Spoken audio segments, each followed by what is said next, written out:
Ryan's second book is called The Pursuit of Excellence. Forbes called it the best leadership book of 2022. His third book, published in March of 2024, is called The Score That Matters. It became an instant USA Today national bestseller. Previously, Ryan worked in corporate America for 12 years. He started as an early entry-level telephonic sales rep and worked his way to manager, director, and ultimately VP of sales for a multi-billion-dollar company. When Ryan is not recording podcasts or advising senior executives, he delivers keynote speeches all over the world. So, ladies and gentlemen, please welcome to the stage Ryan Hawk.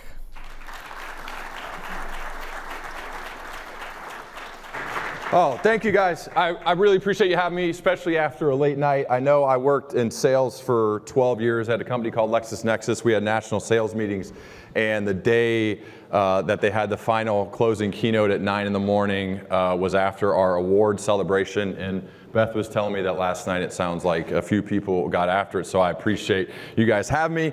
I titled this Lead Yourself, Lead Your Team. We're going to focus a lot, at least for my portion today, on effectively leading yourself first, because you can't lead anybody else until you lead yourself. The fun part about that is it is a never-ending journey, and eventually then you can lead your team. This stuff just goes round and round we go. And I found this, I was reading Adam Grant's new book, and I thought I want to share this stat about the human side of leadership, because I think the bulk of the stuff that I'm going to talk about today is human. I know my buddy Alan Stein's going to close today strong with a lot of human side of leadership stuff, so it should be a good start and finish to your day. But here's some stats when it comes to this.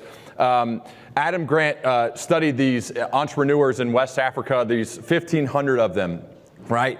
In their 30s, 40s, and 50s, they had three groups. A control group was business as usual. Training group A focused on cognitive skills. This is stuff like getting your MBA, learning how to understand financials of a business, all that stuff. Important, necessary, we got to know it.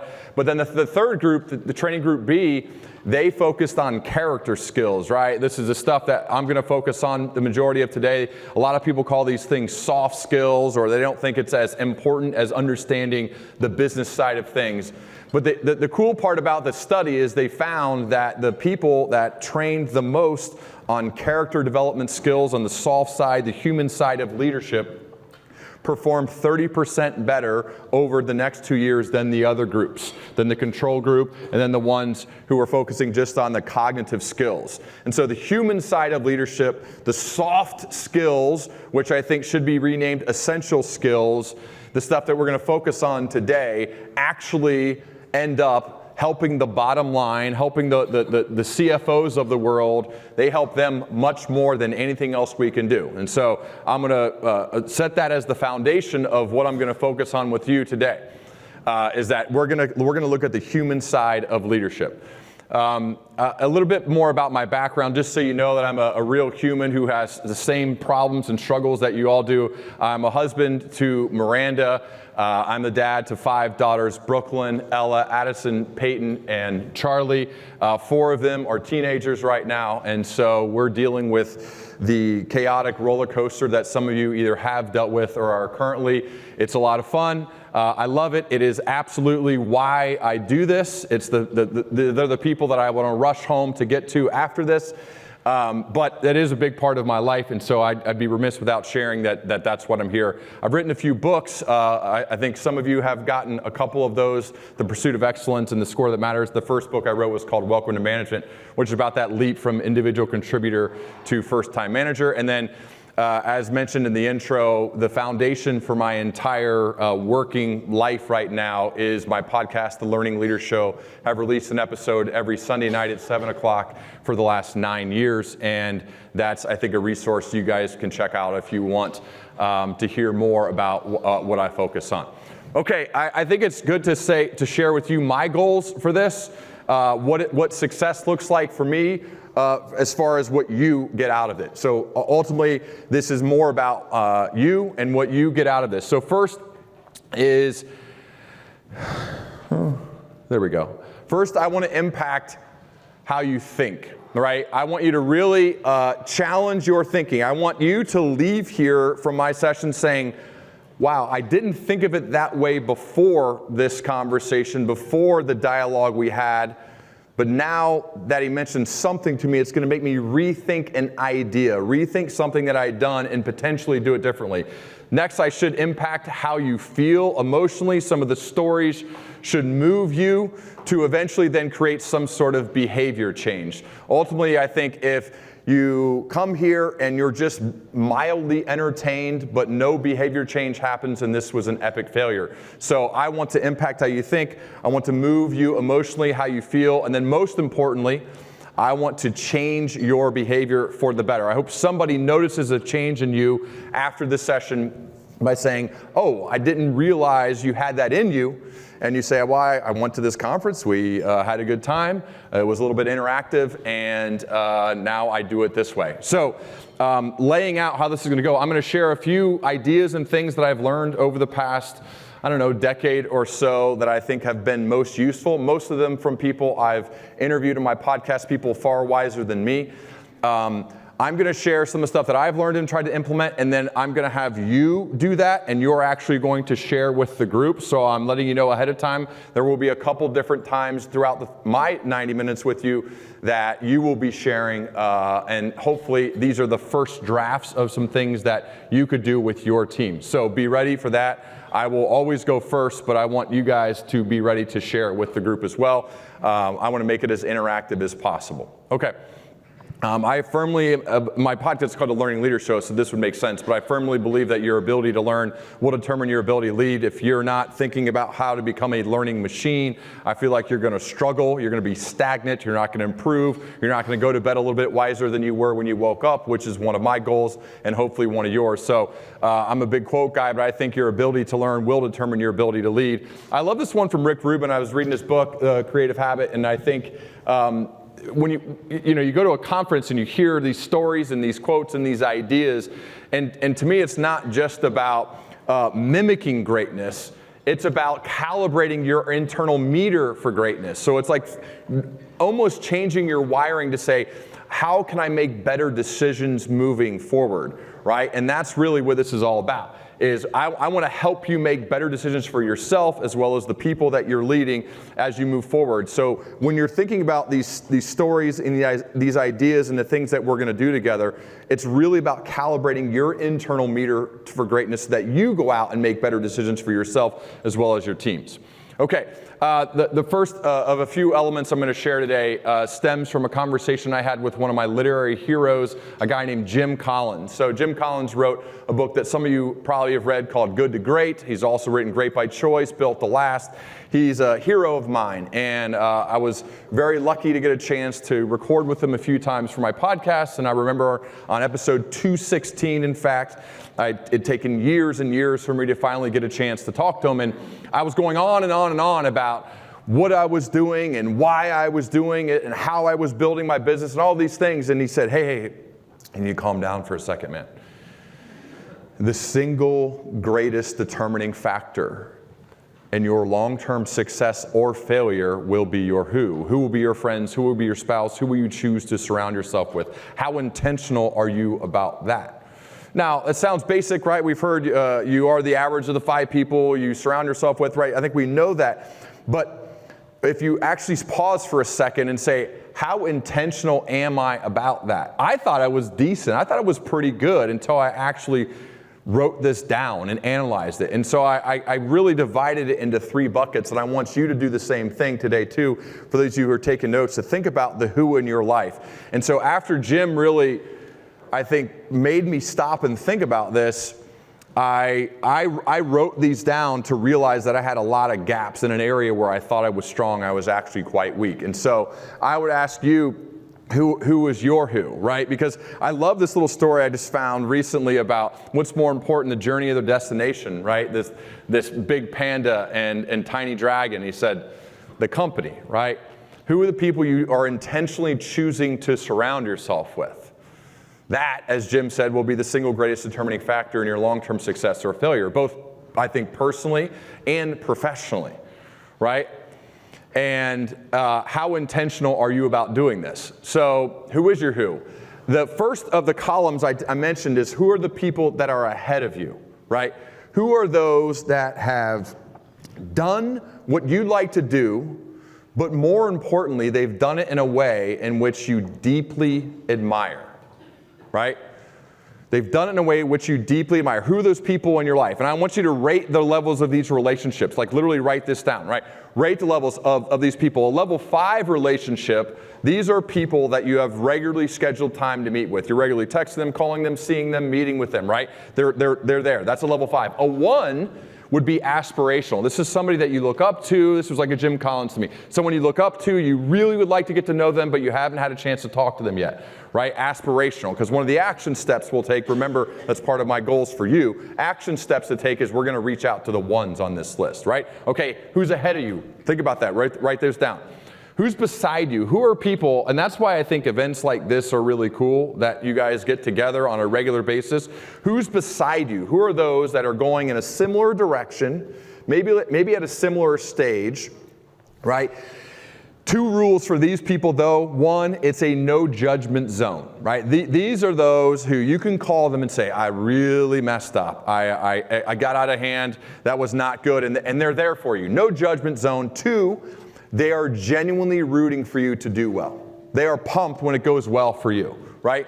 Who are those people beside you? Again, rate those. 5, a level 5, are these are people who are regular scheduled time on the calendar to talk, texting, calling, meeting with them regularly. A 1 is aspirational, and hopefully you've already identified some ones after a day at this conference to say, she's really interesting or he's really interesting. I'd like to talk to that person. Right? I think that could be really good to develop some of these beside relationships. And then 3, who are the people behind you? Who are you helping? Who are you intentionally pouring into? Right? At times people forget about this one, about the fact that we need to go first. Right? We need to be the ones reaching out to those, because there's probably a lot of people in this room that are actually quite intimidating. And so people are afraid to speak to you, and so we need to be the ones to go to them first. And I think 2 reasons why this is helpful. 1, it's simply the right thing to do, right? It is the right thing to seek out those who are behind you to try to help them.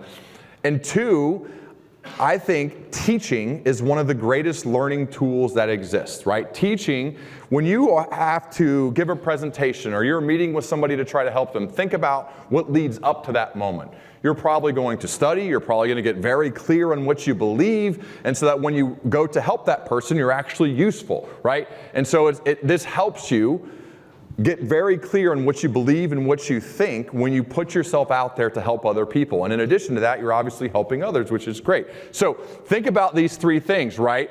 List the relationships, put the names, and rate them on your sheet of paper. And sometimes, again, you may be like I was when I first did this exercise, and I still redo it every quarter or so. Who are those people ahead of you? Who are those people beside you? And who are those people behind you? And if you had to rate each of those relationships, what would they be?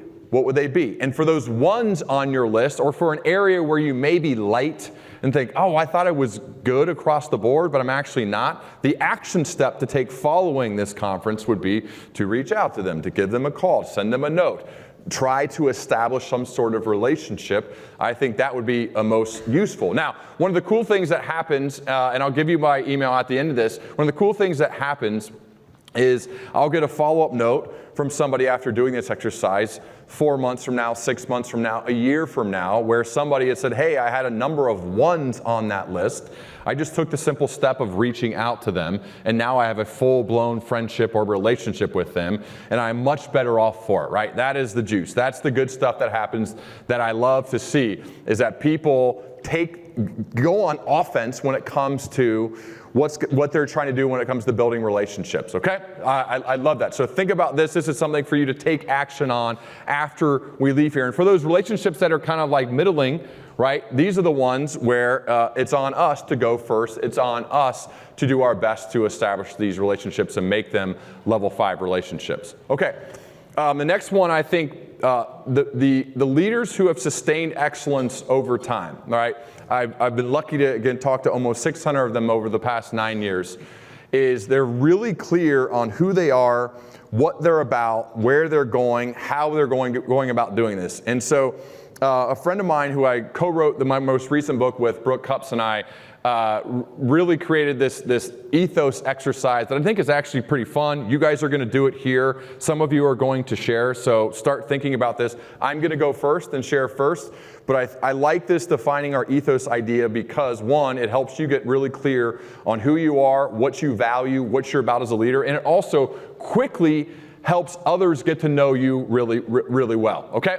So really, I like to bring your values to life through visuals and through objects and through ideas.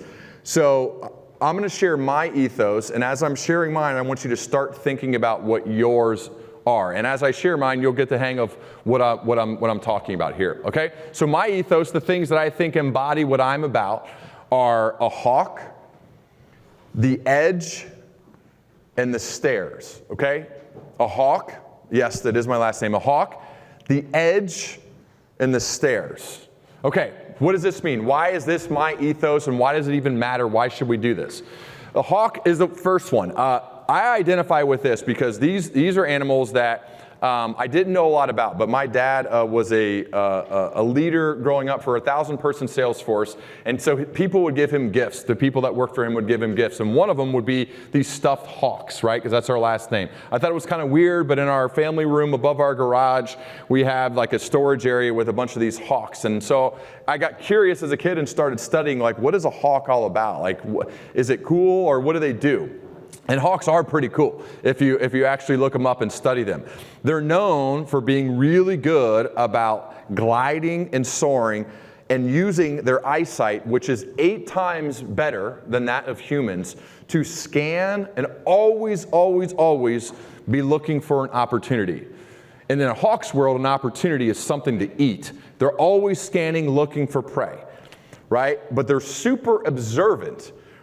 Eyes open, noticing things, right? I identify with this. I need to notice things. I need to have my eyes open, looking for opportunities.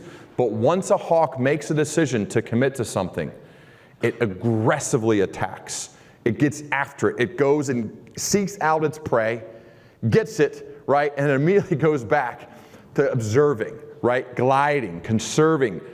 But then once it makes a commitment, it goes. And so I identify so much with this because in my world, from a leadership perspective, I have to always be noticing things going on. I have to have my eyes wide open, scanning for opportunities, for key learnings, for impressive people, right? That's my whole business and my whole life is built upon. But then once it's time to make a commitment, for maybe that's like writing a book or publishing a podcast every Sunday, no matter what, for 9 years, regardless of what happens, I got to commit with everything I have. And so that's why I identify so much with a hawk, because I need to see things and I need to be able to commit 100%, right? Okay. The edge, I think I have to be in this state of constant improvement, of constantly getting better. If I'm not, I'm going to get stale, my message will get old, and no one will have any reason to want to listen to my show, read books, or bring me in to work with their leadership team. And so I have to constantly be on the edge of where I'm most comfortable. I have to constantly be doing things that make me feel like, I don't know if I can do this. Do I sign up for that improv class? I don't want to. I'm awkward, introverted. I don't know. Yeah, I'm going to do it, right? Do I sign up for that triathlon that's going to test me physically? I'm going to do it, right? I have to be living at that edge. That's where growth happens. None of us in this room, you know this, right? Nobody in here grows when you're very comfortable.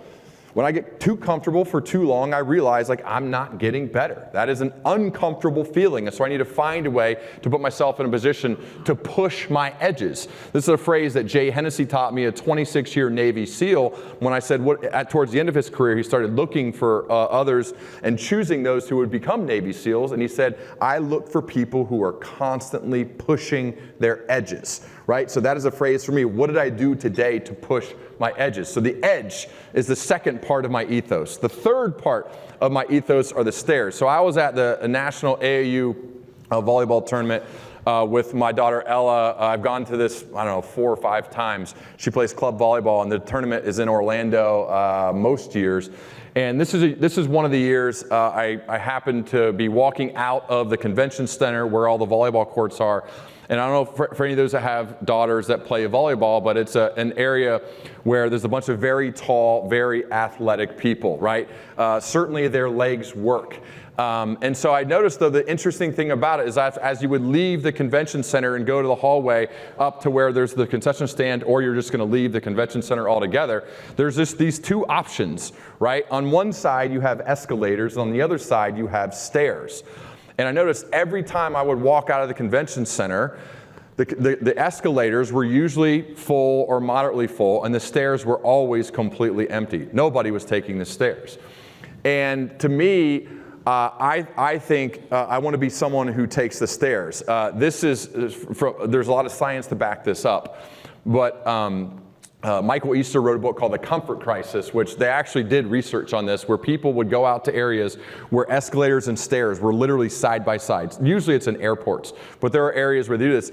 And they would study that 98% of the people, after studying thousands and thousands of people, actually take the escalator when given the choice side by side, literally right there.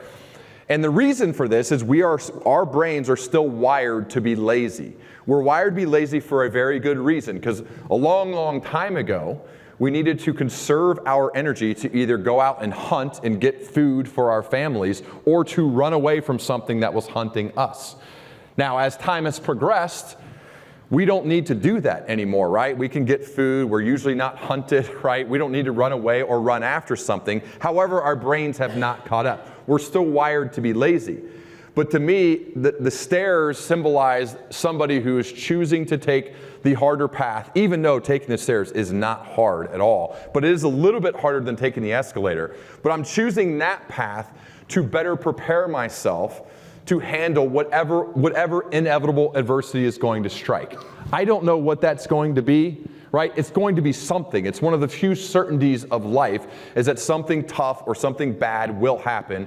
How will I choose to respond? And by being someone who's known as taking the stairs, which is doing the uncomfortable thing, doing the harder thing, hopefully I'm better preparing myself to be able to handle something that's hard, okay?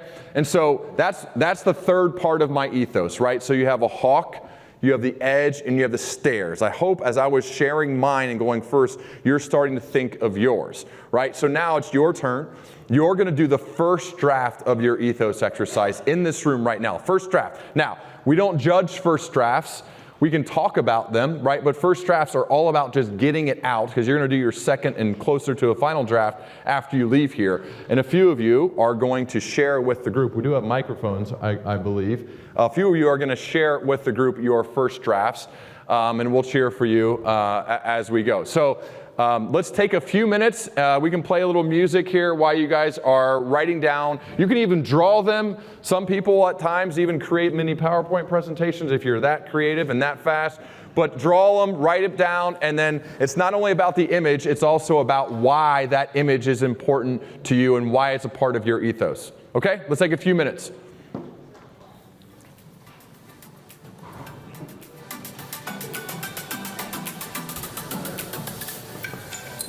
Perfect.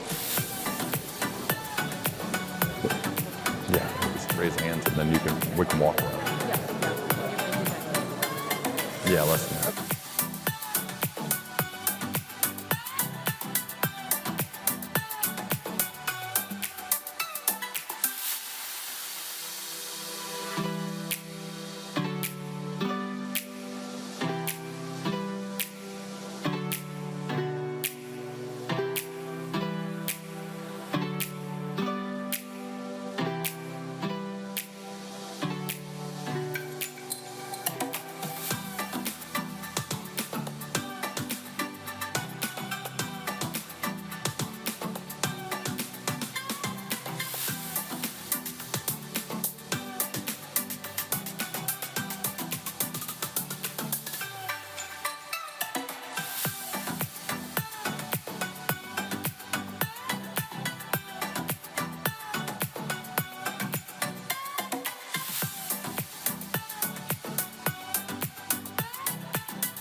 Good.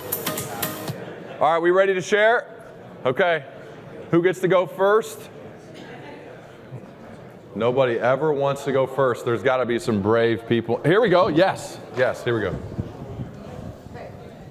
Can you say who you are, where you're from before you share it? I would be delighted. Please. Good morning, everybody. I'm Lorraine Vienne, and I'm from Boca Raton, Florida, at Beaucaire Country Club over on the east coast of Florida.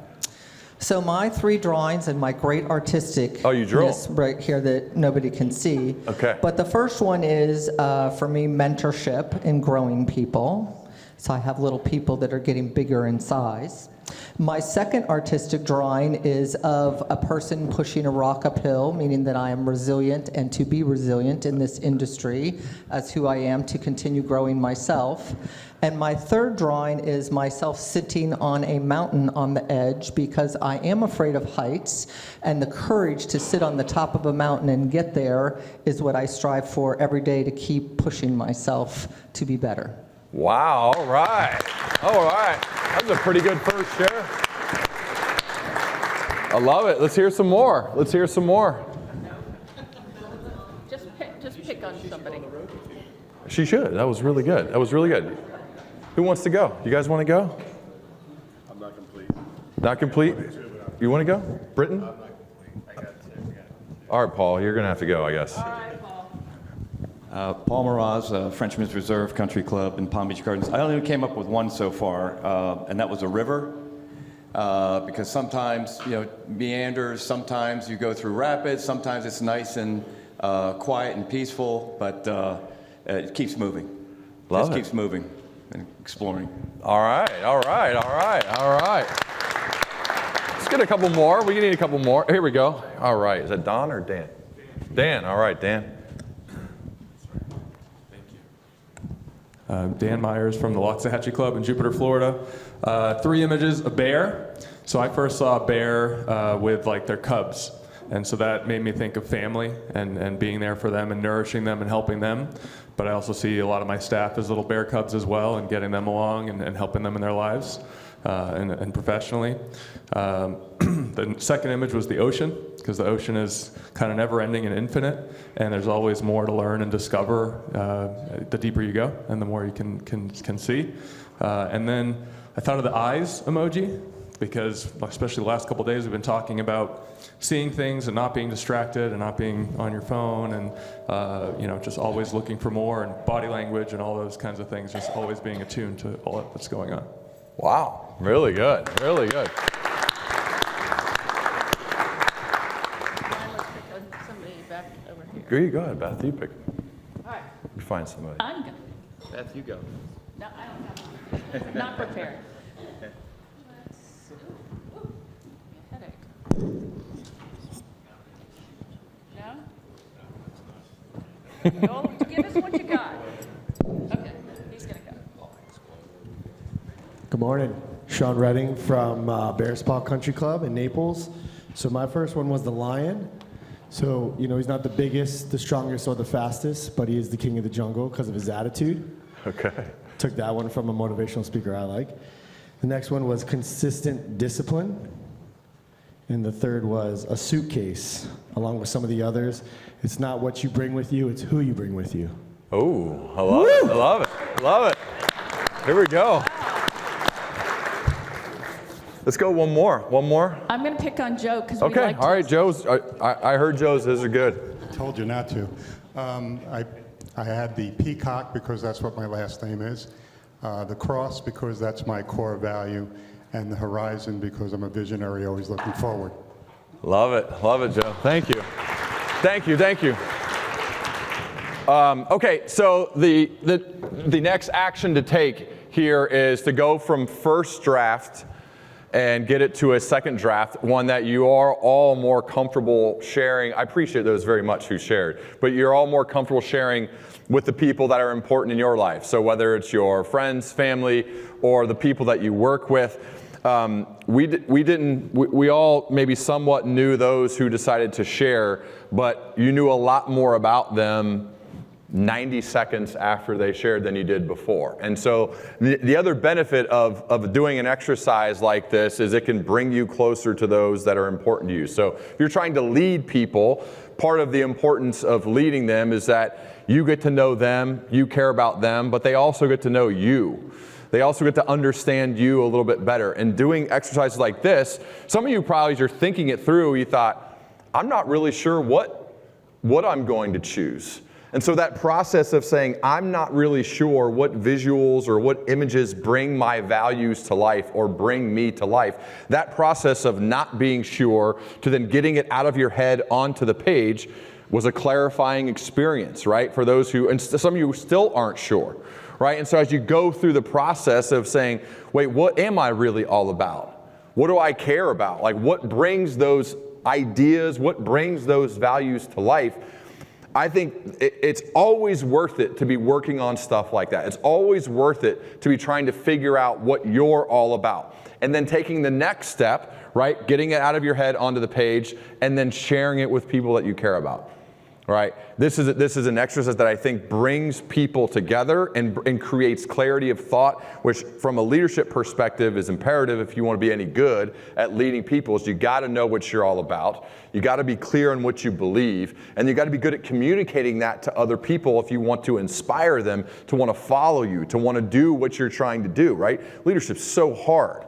Right? It's so hard to get people to want to go in this direction. And so I think it's always worth it for us to be working on ourselves, right? To know who we are, what we're about in order to get others to want to come with us. And this is one of those fun exercises, that's a little bit funny, also clarifying, and also helps you get to know others that you're with and helps them get to know you. So the action step to take from this one, we already got the who, now we got the ethos, is get to a second draft, one you're more comfortable with, and do it with people in your life that you care about, either people in your personally or professionally or both. I think the more you do it, the better. Okay. I mentioned before about the importance of, I don't think you can lead unless you become a learning machine. This quote stems from a prompt from Charlie Munger, which is about, it's not necessarily the people who are the born with the most talent, or not even sometimes the hardest workers. Obviously that helps. But it's the people who go to bed a little bit wiser than they were when they woke up, right? And I don't think this happens by accident, right? The people that impress me the most, the ones that I found to sustain excellence over an extended period of time, are the ones who you can tell are leading interesting lives, meeting interesting people, learning interesting things, and going to bed a little bit wiser than they were when they woke up.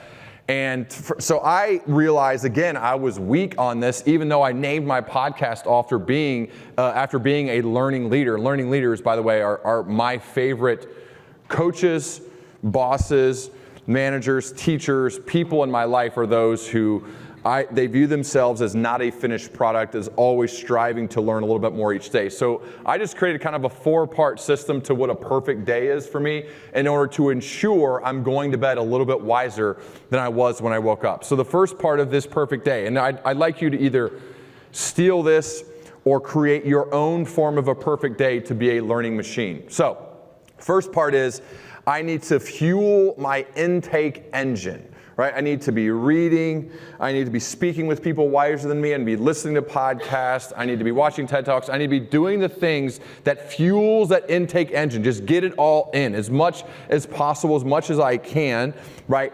And then second part of that is I can't just be someone who is off in the corner reading and listening all the time. I actually have to put it into action. That's why I've shared with you on everything that we're doing, there's an action step to take after the conference is over. But I have to be testing, have the mind of an experimenter, right? So, for example, let's say you met with a mentor and that mentor taught you a new way to run a meeting, right? Example, this happens from time to time.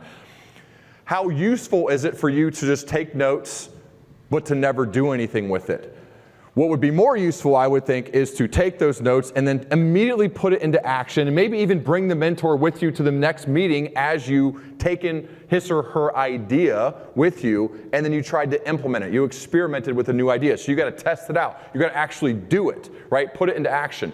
The third step is we have to pause for a second, take a step back, reflect, analyzed what worked from that, what didn't work, what should I start doing, what should I stop doing, what should I keep doing based upon fueling my intake engine and running the experiment, right? I need to be reflective, I need to pause, I need to create a little bit of silence in my day to actually think about that. This is a step a lot of us skip. I know I certainly do from time to time. When I skip this step, it really hurts me, right? I go too fast around this flywheel, and when you skip this step, it really hurts. But a lot of us, given our schedules and our back-to-back calendars, right, we don't take enough time to pause and reflect.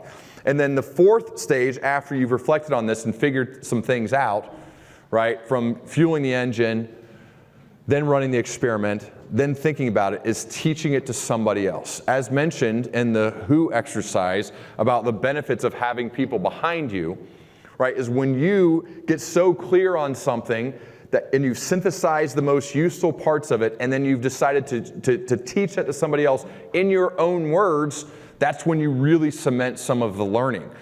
Like, think about maybe a great book, whether it's nonfiction or a novel, and you decide to share with your spouse. And you take what you've learned from that book, you've synthesized it in your mind, and you've gone out and shared it with her. This is an exercise my wife Miranda and I try to do all the time. Whatever it is, if we listened to an interesting speaker, we read a book, we learned something new at work, right? She's a leader, a sales leader at an organization, so she has constant things going on all the time. But then she synthesizes those things and shares it with me, and I do the same to her. And that teaching, right, which is a form of teaching, that teaching really cements the learning. And so this works as a flywheel for me to really define a perfect day of becoming a learning machine. This helps ensure I'm going to bed a little bit wiser than I was when I woke up. And if I stack enough of these days, I'm probably going to be pretty effective, right? If I am learning, I'm testing it, I'm reflecting and teaching, and around and round and round we go, right? That is how I'm going to ensure I'm going to bed a little bit wiser than I was when I woke up. And so the action for you to think about is, what are you doing? How do you define an ideal day to ensure this one prompt? And I love prompts, like a journal prompt, a question. You could either write the answer to this each day in a notebook or on your phone or whatever it is. But this is a prompt to ask yourself at the end of the day, end of your days, what did I do today to ensure I'm a little bit wiser going to bed than I was when I woke up? Again, this is about being intentional and getting the thoughts out of your head down onto the page. And if you stack day after day after day after day consistently with actual items to this question, actual real answers to ensure you're going to bed a little bit wiser, I would definitely place a bet on you. I am betting on people like this that are intentional about this. And this is not the easiest way to go about it. It's much easier just to relax and to not think and to say, I'm tired, I just want to go to bed. This, though, doesn't take that long. It really takes just a few minutes to say, what did I do today to ensure I'm going to bed a little bit wiser? And knowing that you're going to ask yourself this question at the end of each day works as a forcing function for you to have your eyes open to learn, to grow and to improve and to get better and better and better. And again, this is about consistently stacking day after day after day to ensure that you're intentional about this, right? What are you doing each day to be a little bit wiser going to bed than you were when you woke up? And again, if you stack these days, I'd love to hear from you 6 months from now, a year from now, like, hey, I didn't really have any sort of a process when I was going to bed. I just kind of like got tired and went to bed. I didn't pause for a second to write down my thoughts or to answer any sort of a prompt. And this is a prompt that I think could help you be much more useful, let's say next year at this conference, or next year you get together. Next time you get together, you'll be much more effective if you're good at answering this question in the affirmative of each night. Okay, I remember vividly when I got promoted for the first time. I was a sales rep at a company called LexisNexis after I got done playing football for my profession. And I had to get a real job, and fortunately, it went well for me as a sales rep, and I got a chance to interview to become a manager of the team that I was previously part of up and I interviewed for it and I got the job. And there's this wise old mentor of mine who still plays a prominent role in my life. His name is Tom Ogburn. And Tom came up to me and he shook my hand. He said, "Hey man, congrats Ryan. Now you no longer get to be energy neutral." And I looked at him and I tried to I was still super insecure, so I looked at him like I knew what he was talking about, but I obviously had no idea what he meant by that. And I went back to my office, I remember thinking, and I go, what did Tom mean by this energy neutral thing? And I ended up calling my dad. My dad was friends with Tom, and Tom's looking out after me as my dad's friend, and I said, "Hey, he told me I don't get to be energy neutral anymore. What does that mean?" And my dad's like, "Well, by that, what Tom has told me the same thing is when you are the leader, people are looking to you. Even if you view yourself as this humble person, like, no, I'm just another person." Well, when you're in a leadership role, when you're in a leadership position, that carries a lot of weight, that carries some power. And so you don't get to be energy neutral anymore. You're either lifting that room you're entering or you're sucking the energy out of that room, right? You're the emotional thermostat of that room. You get to set the temperature of that room as you're entering. And so you're either giving and lifting that room up or you're taking it away, right? This is a room full of leaders. This is a room full of people that get to set the dial. You get to make this choice. A lot of us don't think about this. We don't think about what a massive responsibility this is and how important it is that we are setting the dial and lifting rooms up with the energy we bring. Or if we're not intentional about this, we're zapping that room of the energy and actually making it worse. We want to be known as people who are making the rooms better because we are a part of it, not making it worse, or not making it better because we leave the room, right? I think one of my core values is being thankful, and one of the critical behaviors that goes along with being thankful is to leave people, place, and things better than I found them, right? And so as I enter this space today, the intentional thought is, what am I going to do to lift that room? What am I going to do to leave the people I'm very fortunate to get a chance to share my message with? What am I going to do to leave them better than I found them? The old Girl Scout rule, right? What am I going to do? And I think from a leadership perspective, this is part of our responsibility. This is part of something we should be intentionally thinking about every time we enter a room, whether it's on Teams or Zoom or it's in person, is how am I adding energy to this space? How am I giving more and lifting people up based on my presence, based on the fact that I'm here? Because that's part of the massive responsibility of leadership. And enough of us, too much of us at times, we're not intentional about this. We are just kind of like, oh, that's the next meeting. I'm just going to show up to the next meeting. I'm going to have some conversations, and then we're going to leave that meeting, and I'm going to go to the next meeting, as opposed, because, okay, the days are long, it gets hard, I'm tired, right? As opposed to saying, I'm going to be intentional about setting that dial and lifting this room up and leaving them better than I found them. I saw this cool sign at an Indiana University health system that I think really brings this to life, right? Again, images, visuals bring things to life for me, right? It says, please take responsibility for the energy you bring into this space. Your words matter. Your behaviors matter. Our patients and our teams matter. Take a slow, deep breath and make sure your energy is in check before entering. Thank you. And I think this is like a sign to have in front of me, in front of you, before every room that you enter. Is like taking responsibility, taking ownership of the energy we bring into a space. Making the space better because we're a part of it, not worse. And if we aren't intentional, we will slide into sometimes making it worse. And that's just the hard reality of life, right? Because things happen, you let other stuff get in the way, and we're not intentional enough about what we bring to a space. And so this is what Tom Ogburn meant to me when he said, you no longer get to be energy neutral. You no longer have that luxury. If you choose to lead, leadership is a choice, right? It's not a title or a position, but if you choose to be a leader, you don't have that luxury anymore of being energy neutral. It's a massive responsibility, right? It is how we use our power for good. Power can be awesome, right? If we understand the responsibility that it brings and we do whatever we can within our power to use that power to lift people up, to make them better, to make the room better because of our presence, not worse. We can either add energy to a space or we're taking it away. But as a leader, we no longer get to be energy neutral. And this is just really about being intentional. And again, prompt-driven writer and thinker. I love questions. I ask questions for a living, both to other people as well as to myself.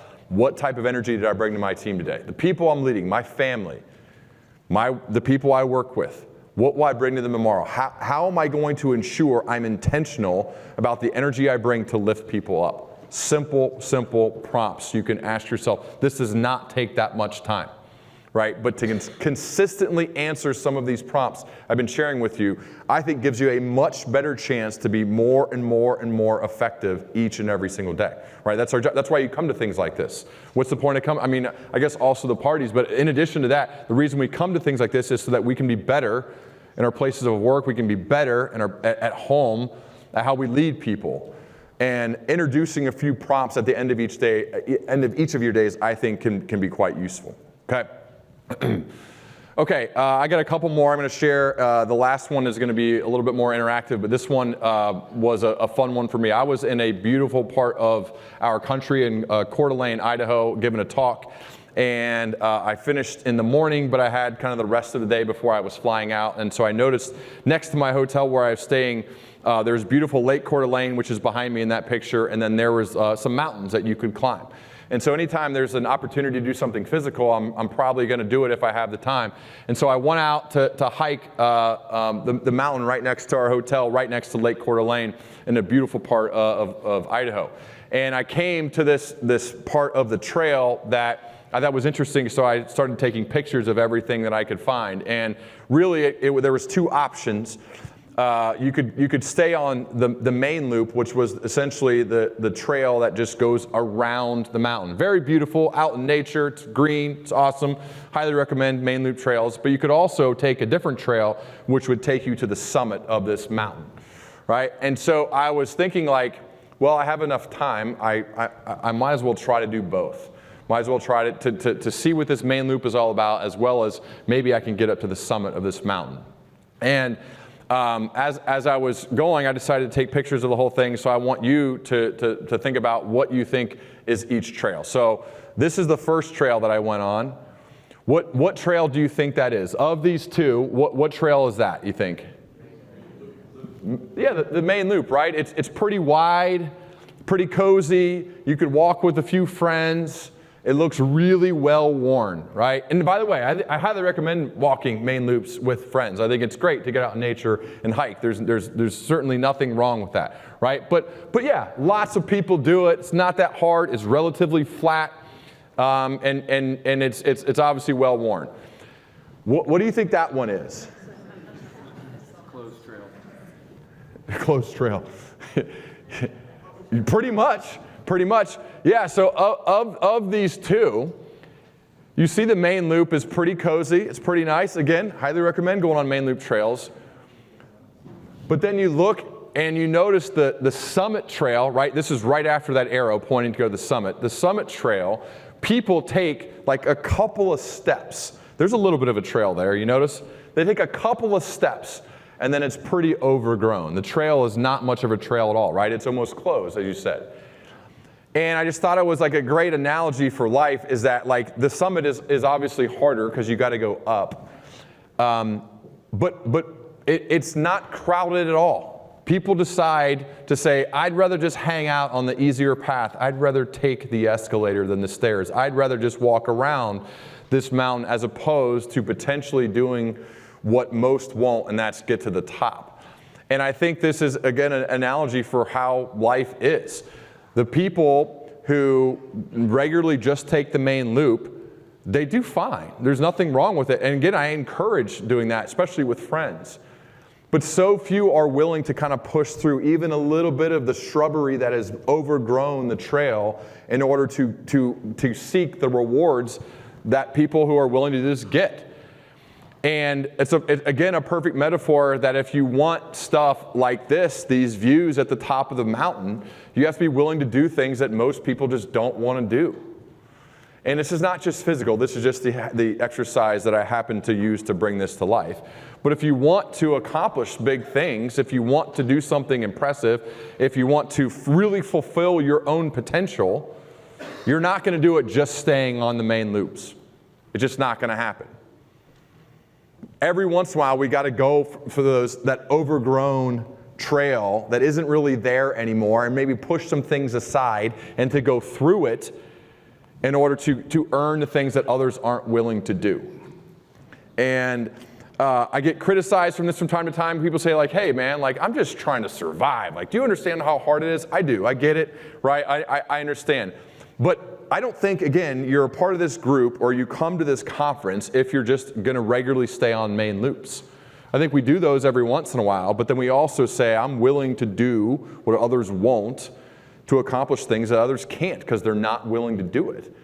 And so this, I think, really helps train you to say, I'm the type of person that does hard things and builds resilience for myself. They compound, right? Our self-image is composed of historical evidence of our abilities. The more hard things you push yourself to do, the more competent you'll see yourself to be. So the more you do this stuff, the better you get. When something was previously tough and hard, the more you do it, it gets easier and easier and easier. And so maybe this is a conversation with somebody that you've been avoiding that's really tough. Or maybe this is a tough decision that you need to make to help grow your club, right? I know this. I'm a member at NCR Country Club in Dayton, Ohio. I just played golf there last Friday with my daughter Ella and my dad.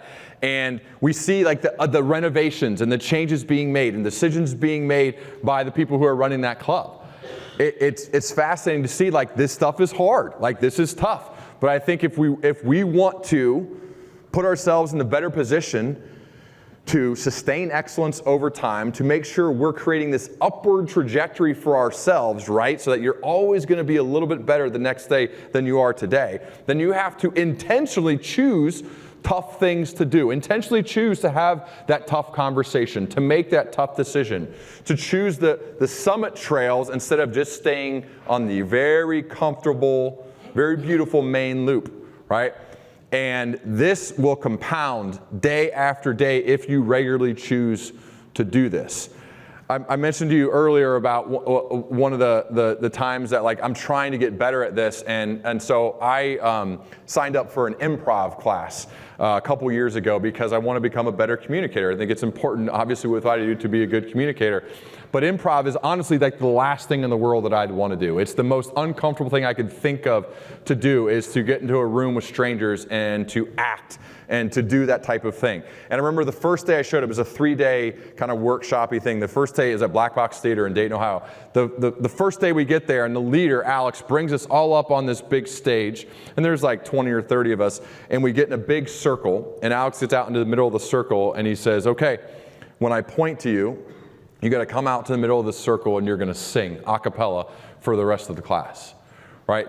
If you start thinking about, if I'm going to pull you up here to sing in front of the group, everybody's going to start looking down. Like nobody's going to give me any eye contact, right? That's exactly how I felt. Alex felt that from me, and I was the second person that he called out.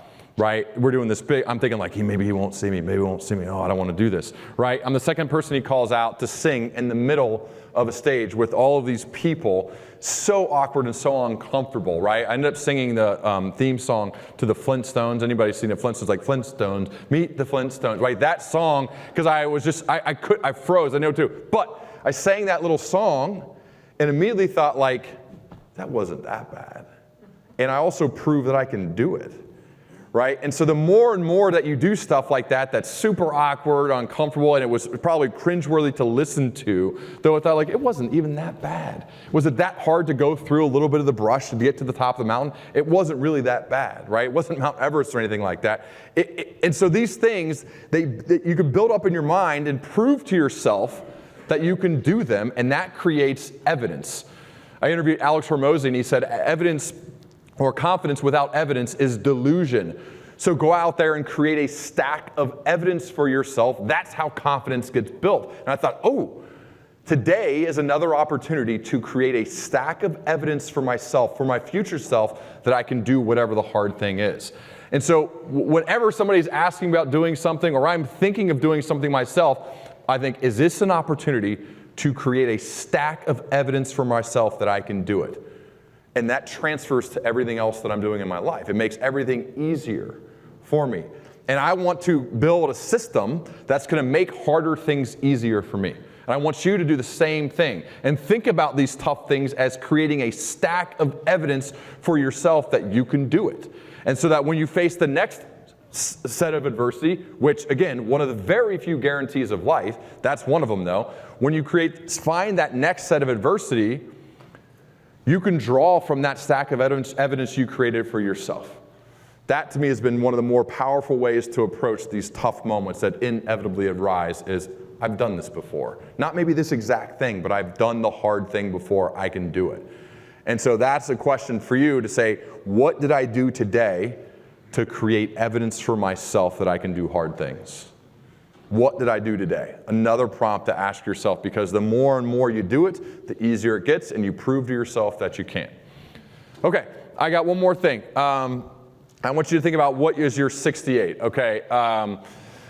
This stems from a hockey player named Jaromir Jagr, and he was sharing why he wears a weird number. He's number 68 when he played hockey. He's number 68. He's like, why would you wear number 68? And I have a short video. It should work here for you guys to listen to more about why he wears number 68.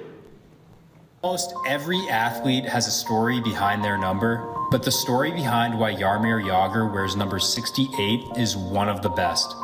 Jagr is from Czechoslovakia, and in 1968, the country had a rebellion to separate from the Soviet Union. In the rebellion, his grandfather lost his life, and as a way to pay tribute to him and all those who lost their lives fighting for freedom, Jaromir wears number 68. So I want you to think about your 68. Who is your 68? The reason I think this is important is because it gets really tough most days. And your 68 is all about who you want to honor with how you do your work. Who are you honoring it? And this is, I think, one of the ways that we bring this to life is the person you choose for your 68. I want some of you to share, by the way. I'll share mine. But the person that you choose, or the people that you choose for your 68, I want you to literally put pictures of them next to where you spend the majority of your time. If you're your desk, your computer, right? And that picture, whether it's somebody who is still with us or not, is there for you to literally look at and see when you're having a really tough day. When you're saying, you know what, like I don't feel like doing it today. I don't feel like working. Because I think the difference between those who sustain excellence and those who don't over time is how you show up on the days when you don't feel like it. Because we're all pretty good when we're good. We all can be good when we're good. But how are you when you're not feeling it? And that to me is when my 68, that helps me the most on the days when I'm not feeling it, because I'm saying, would they be honored by how I am showing up today? Would they look at me and say, yeah, Ryan's he's doing it, he's getting after it, he's living by his values, he's working hard, right? He's honoring me by how he's working. So I think, so for me, I want you to start thinking about yours, which is, when I think of mine, like it naturally comes up my mom and my dad. I'm so grateful that they are still prominent role models in my life. They actually live in Florida half the year. In the winter months, they're back home in Ohio where I live right now. So I just like I said, saw them past weekend. And I have their picture right there because of how hard that they worked. Both came from extremely poor backgrounds, upbringing, and both made a commitment to say, we're not going to have that type of lifestyle for our kids. We're going to do whatever it takes. Right? Both paid for their colleges. Parents didn't pay for that. Both had to work full time. My dad, in fact, said, I am going to save money to pay for all of your college because I don't want you to go through college like I did. It was miserable. It was awful being so poor. It was awful having no money. In fact, he graduated in 3.5 years, not because he wanted to get done early. It was because of the fact that he hated it so much. And so he said, I never want my kids to be put in that position. And fortunately, my brother and I were able to get scholarships to play football, so I got to give that gift back to him. But he'd saved all of that money for us because of how much he hated it. And so I think of the impact that my parents had on us as kids, as well as the impact that they have on so many people. I got to go to my dad's retirement party, which I don't even know if they do those anymore. But it was a standing room only, hundreds and hundreds of people in this room. And so many people got up to say, like Keith Hawk, how he impacted them. And to me, like, that is the juice. Like, that's what it's all about. When you can have all of these people show up for you to say, that guy changed my life. And so my 68, the people that I want to honor, especially on the days when I'm not feeling it, when I don't want to do it, my mom and my dad, Keith and Judy Hawk, right there. Because they're still doing it for us today, now as grandparents, and having probably a little bit more enjoyable life, right? But still there as our number 1 and number 2 mentors every single day, and that's who I want to honor. So I would love to hear, if we have get the mics out, I'd love to hear from a few of you who you want to choose as your 68, that the action step is to take that picture of that person or those people or that person, put it right up wherever you spend the most time working to say, I want to honor this person by how I'm going to go about doing my work. Cool? Okay. Can we get the mics out? I'd love to hear. Do we have the mics? Beth? Or Rob? Who wants to share? We got some? We got to have 1 or 2. You want to go? Here we go. Yeah, right here. We need a couple.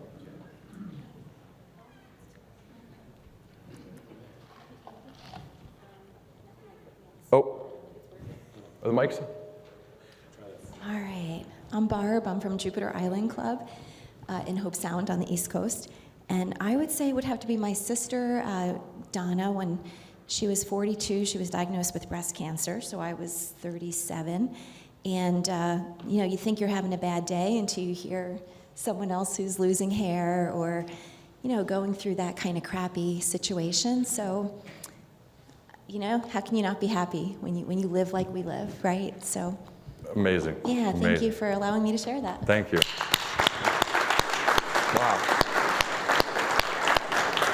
Right here. Excuse me, sorry. Good morning, everyone. My name is Mohammed Rahguzar. I'm with Aberdeen Golf and Country Club. My 68 is definitely my mother, who actually passed away about 7 years ago. Had a third-grade education, but ran my dad's business, over 120 employees, and multiple house apartments that she was managing as well. So always been an admiration to me, so thank you. Wow. Amazing, amazing.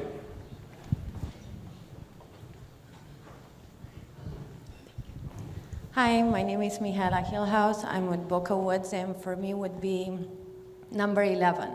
In 2011, I got the opportunity of actually coming to the United States from Romania, which has been a dream of mine since I was 8 years old. And getting to be in a country and building my future over here, I could not be grateful enough every day of my life. Oh, wow. What perspective. It's pretty amazing perspective, because like some of us, we can easily take that for granted. Similar story, like you start taking life for granted, but you hear things like that, and you're like, what am I doing? I'm missing it here by taking the things that I just think is normal. It's not. So love it, love it. Let's hear some more. Yeah, right here. Mine would be my grandfather, my grandmother, and my daughter. My grandfather was over in Germany over the war, in the First World War. He was an entertainer. He worked very hard, came to America, brought all his family over, took care of them all through the years. My grandfather, I don't know if anyone heard of him, but his name is Carl Wallenda. And my daughter was an aerialist as well, and she fell and in 2017, broke every bone in her face, broke all different bones in her legs, her arms, and she never gave up. She just kept going, just like my grandfather did. Just don't give up. And then my grandmother, who loved me no matter what. So good, so good. Wow, thank you. Thank you for sharing. We got one more or so. Yeah? Yeah, right here. Let's go over here.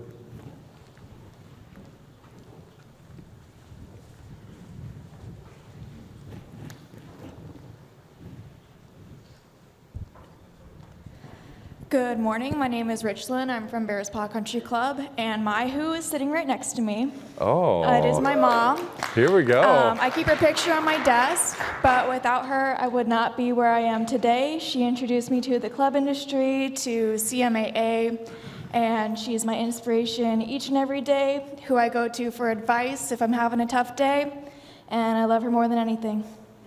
That's the best. That's so cool. That is so neat. Thank you for sharing. I really thank you all for sharing, because like this stuff, as I said, it's when we're good, we're all pretty good. Like you wouldn't be in this room if you weren't. The difference between those who are going to be up here versus those who are just kind of like this are how you show up on the days when you're not fully feeling it. And to me, what motivates me is thinking about the people that I want to honor by how I'm doing the work.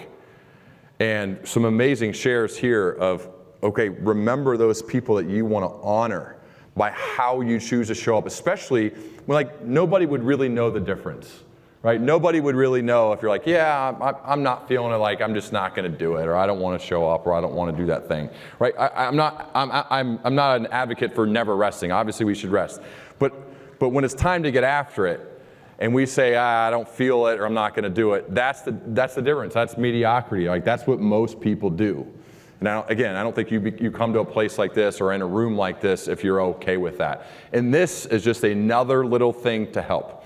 A person that you bring to life through how you choose to show up each day, and you want to honor them with how you go about doing your work. And seeing that visual can be really helpful. I know I talked to Ryan Holiday, a guy who I've had on my show a few times, about this. He's a really good author of a lot of books, and he has his two sons right there next to his computer screen that he looks at constantly to say, this is who I'm trying to honor with how I show up each day, right? These are the people that I'm away from right now, so I better get after it, right? Make the most of it to be a provider for them and to show them love, and that's who I want to honor with how I work. So think about that. The action step to take here next is and some of you may already have this, but if you don't, get a picture of those people and put it right where you spend the majority of your working time, right? If you have by your computer, at your desk, right there, sitting there. And if you need a trigger like this is my 68, add that to it, or just have the picture to say, hey, am I honoring them with how I work today? And that is another prompt that you could ask yourself at the end of the day. Did I honor that person by how I worked today, by how I showed up today? Would they if they were watching me work, would they say, yeah, love it, that's how we do it? Would they say that, or would they say, oh, I don't think so? Again, stack enough of those days, day after day after day, and I like your chances. I feel like I am going to place a bet on somebody like that who is regularly asking themselves that question. Okay, just a reminder of the 6 things that we went through today. The exercise 1 is ahead of you, beside you, and behind you. Who is your who? The action step to take is those on the list who are ones, meaning that you don't have an established relationship with yet. How do you get them closer to a 5? Establish that connection with that person. Ahead, beside, behind. And hopefully some of the besides happen because that you're all here together, right? You've maybe seen somebody that impresses you for whatever reason. Maybe one of the people that stood up and shared, ooh, she was impressive, I'd like to learn more about her. Go up and introduce yourself. That could potentially become a 5 by the time the next conference meets. Defining your ethos, again, we had some great shares. We got the first draft of this exercise done, right? These are images that bring you to life. These are images that share who you are, right? Your values, the behaviors that lead with those values, who you are, right? First drafts are done. Action step to take for you is to get the second draft done, and then do this exercise with people you care about. I promise you, you will learn something. Certainly about yourself. Again, lead yourself first, then lead others. Certainly about yourself, but then also about the other people that you care about. Even if you've known them for a really long time, doing the ethos exercise always seems to bring out new, interesting things that you learn about people. Becoming a learning machine. Okay, what's the action prompt here? What did I do today to be a little bit wiser going to bed than I was when I woke up? You could answer that question in 90 seconds. What did I intentionally do today to be a little bit wiser going to bed than I was when I woke up? Again, you stack enough of those days, I like your chances. The positions that you're all in, nobody in this room has the luxury and the ease of being energy neutral, right? You're either going to lift up the rooms you enter or you're going to bring them down. You're going to make people better because of your presence or you're going to make them worse. What are we doing to intentionally make the rooms better, right? What prompt you can ask yourself, right? What did I do today to lift my team up, to lift the important people in my life up as opposed to draining them, right? The path less traveled, again, another prompt you could ask yourself, action step to take is, what am I doing to stretch, to push my own edges? What is that mountain that I could climb figuratively today that's a little tough? What relationship have I neglected?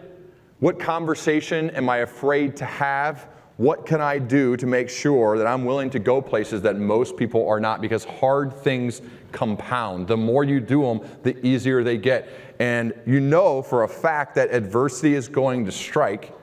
How will you be prepared to handle it? And by doing hard things and by regularly going on the path less traveled, taking the stairs, going on the summit loop, you will better position yourself to handle the inevitable adversity that will strike. And then who do you honor, right? Who's your 68? We just did it. Think of those people. The action step to take for you is to get a picture or pictures of those people and literally put them right where you work. And to think about, am I honoring them with how hard I work today, with how I get after it? Would they be proud of what I'm doing today if they're watching?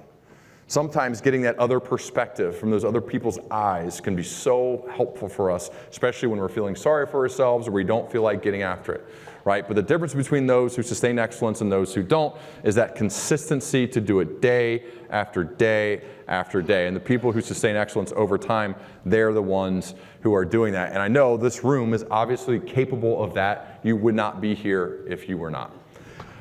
Thank you so much. My name is Ryan Hawk. I'm host of the Learning Leader Show, author of a few books. I really appreciate you guys having me today. Thank you. Thank you.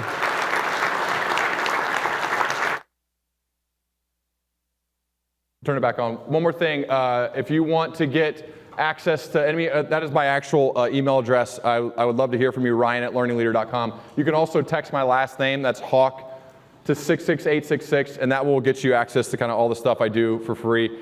Email and podcast. That's what it looks like if you pull up your on your phone. But Hawk to 66866 and Ryan@learningleader.com is how you get a hold of me. I'd love to hear from you. I don't like these things to be one and done.